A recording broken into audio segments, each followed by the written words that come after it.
Nisar Ahmad, social worker.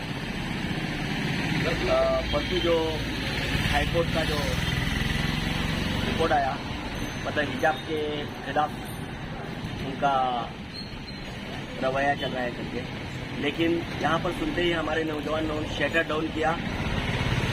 कोई किसी को नहीं बोला, अपना अपना शटर डाउन किया।